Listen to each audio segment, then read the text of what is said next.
Силно невреме во Штипско зад себе остави оштетени покриви и потпорни ѕидови и уништен род кај овошките.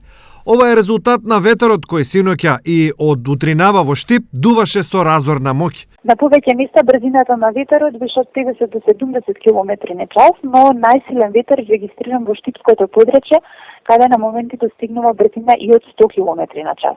Иако ветерот не е нешто непознато за Штип, синоќашната силина многумена ги остави будни и неспокојни. Па не баш да имаш баш добар сон на толку ветер. Ставаш и голема бучава. Синоќа беше многу немирно време, така да јас имам минито поли кои што живеам у село Крупиште, се боеше дека ќе ја бутне мојата куќа. Токму паднатата топола беше причина за подолга блокада на магистралниот пат Штип-Кочани. За овие 24 часа противпожарната единица интервенираше на две интервенции. Едната е во раните утрински часови, во 03 часот на магистралниот пат Кочани Штип, поточно кај село Долни Балван, каде што имаше паднато две тополи од силниот ветер.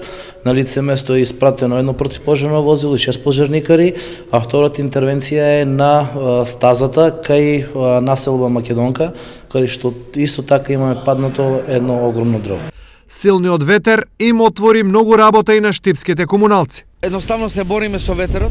Имаме голем број на скршени гранки, имаме голем број на обрнати контењери, имаме голем број на мали кантички за отпадоци разрушени, имаме голем број откриени некои одредени кровови кои што ги поседуваме. Врнежите од дожд во доцните предпладневни часови ја намалија силината на ветрот, но тоа не значи и крај на временските неприлики. За наредните неколку денови синоптичарите најавуваат студ и пад на температурите под нулата.